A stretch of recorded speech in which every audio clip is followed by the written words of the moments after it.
Welcome to pharma class. இன்னைக்கான வீடியோவில் history of pharmacognosy அப்படின்னா என்னன்றதை பார்க்க போகிறோம். வாங்க வீடியோக்குள்ளே போயிடலாம். ஸோ ஹிஸ்ட்ரி ஆஃப் ஃபார்மகாக்னசி அப்படின்ற சாப்டரில் ஃபர்ஸ்ட் ஆஃப் ஆல் நம்ம என்ன டிஸ்கஸ் பண்ண போகிறோம் அப்படின்றத ஒரு ப்ரீஃப் அவுட்லைனாக பார்த்தலாம். ஸோ இந்த டாப்பிக்கை பொறுத்த வரைக்கும் எப்படியும் ஏதாச்சும் ஒரு இயரில் நேச்சுரல் ட்ரக்ஸ் ரிலேட்டடாக ஏதாச்சும் ஒரு ஃபைண்டிங்ஸ் இருந்துக்கிட்டே இருக்கும். ஸோ அந்த ஃபைண்டிங்ஸ் என்னென்ன, யாரால் அதை கண்டுபிடிக்கப்பட்டது, ஸோ அதை பற்றிலாம் தான் நம்ம இன்னைக்கான வீடியோவில் டீட்டெயில்டாக டிஸ்கஸ் பண்ண போகிறோம்.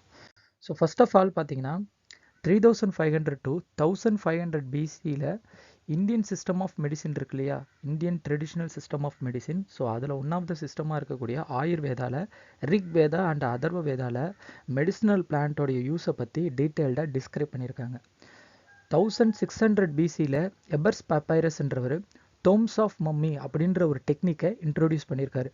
ஸோ டோம்ஸ் ஆஃப் மம்மினா நம்ம எல்லாருக்கும் தெரியும், எஜிப்தில் அரச குடும்பத்தை சேர்ந்த எல்லாருடைய உடம்புகளை பதப்படுத்துறதுக்காக யூஸ் பண்ணக்கூடிய டெக்னிக். ஸோ அந்த டெக்னிக்கை பொறுத்த வரைக்கும் உள்ளே இருக்கக்கூடிய இன்னர் ஆர்கன்ஸ் எல்லாத்தையும் ரிமூவ் பண்ணிவிட்டு ஸோ அந்த பாடியை டீகே ஆகாமல் பதப்படுத்துறதுக்காக நேச்சுரல் ரெசின்ஸு, வாலட்டைல் ஆயில்ஸ், சில ஹெர்ப்ஸ் மெட்டீரியல்ஸை யூஸ் பண்ணி அதை பதப்படுத்துகிற டெக்னிக்கை எபர்ஸ் பேப்பைரஸ் டோம்ஸ் ஆஃப் மம்மின்னு இன்ட்ரடியூஸ் பண்ணார்.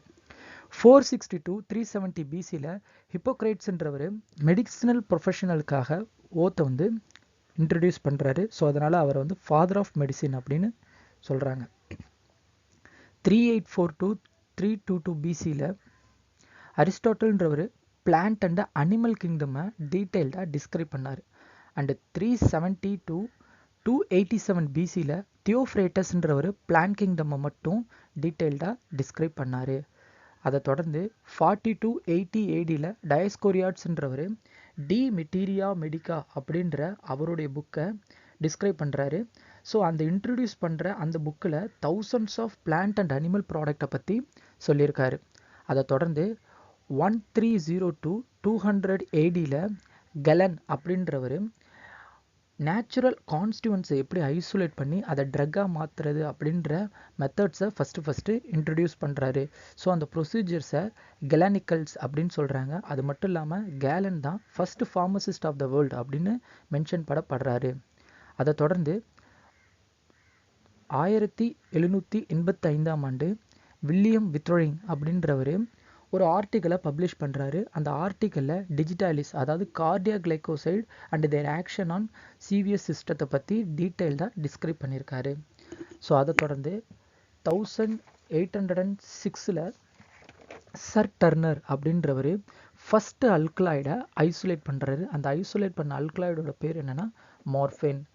ஸோ அதுக்கப்புறம் பார்த்திங்கன்னா 1819 1820ஆம் ஆண்டு வரைக்கும் இருக்கக்கூடிய அந்த காலகட்டத்தை அல்கலாய்டல் எரா அப்படின்னு சொல்கிறாங்க. ஏன் அதை அல்கலாய்டல் எரா அப்படின்னு சொல்கிறாங்கன்னா, அந்த காலகட்டத்தில் நம்பர் ஆஃப் அல்கலாய்ட்ஸை இன்ட்ரடியூஸ் பண்ணாங்க. அதாவது பார்த்திங்கன்னா ப்ரூசின், பைப்பரின், கெஃபைன், கியூனின், இது எல்லாமே பார்த்திங்கன்னா ஒன் ஆஃப் த அல்கலாய்ட்ஸு. ஸோ இந்த அல்கலாய்ட்ஸ் எல்லாமே அந்த காலகட்டத்தில் ஐடென்டிஃபை பண்ணப்பட்டது. அதை தொடர்ந்து 1893ஆம் ஆண்டு ஃப்ளெக்ஸ் ஹாஃப்மேன் அப்படின்றவர் நம்மளுடைய ஆன்டிபிளேட்லெட் ட்ரக்ஸான ஆஸ்பிரினை டிஸ்கவர் பண்ணுறாரு. அதுக்கப்புறம் பார்த்திங்கன்னா 1922ஆம் ஆண்டு பேண்டிங் அண்ட் பெஸ்ட் அப்படின்றவர் இன்சுலினை அனிமல் சோர்ஸ்லேருந்து ஐசோலேட் பண்ணி அதனுடைய அப்ளிகேஷனை கிளியர் கட்டாக எக்ஸ்பிளைன் பண்ணாங்க.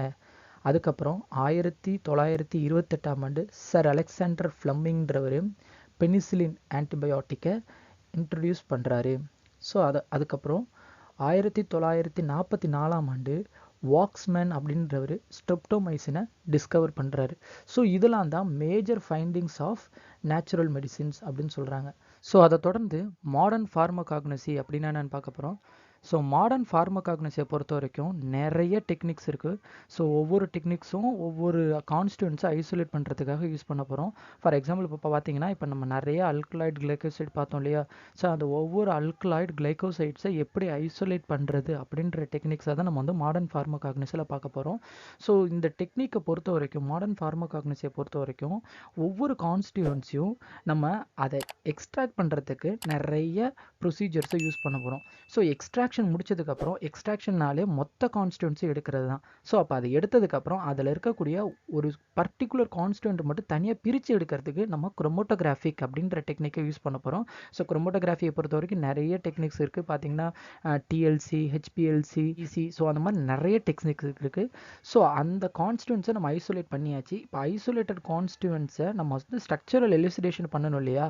ஸோ அதுக்காக நம்ம ஸ்பெக்ட்ரோஸ்கோப்பி அப்படின்ற டெக்னிக்கை நம்ம யூஸ் பண்ண போகிறோம். ஸோ இந்த மாதிரி நம்ம அட்வான்ஸ்டு அனாலிட்டிக்கல் டெக்னிக்கை நேச்சுரல் கெமிஸ்ட்ரியில் கொண்டு வந்து அப்ளை பண்ணுறது தான் வந்து நம்ம வந்து மாடர்ன் ஃபார்மகாக்னசி அப்படின்னு பார்க்க போகிறோம். ஸோ இதோட நம்ம வந்து நெக்ஸ்ட் வீடியோவில் ஆர்கனைஸ்டு அண்ட் அன்ஆர்கனைஸ்டு ட்ரக் அப்படின்னா என்னன்றதை பார்ப்போம். தேங்க்யூ.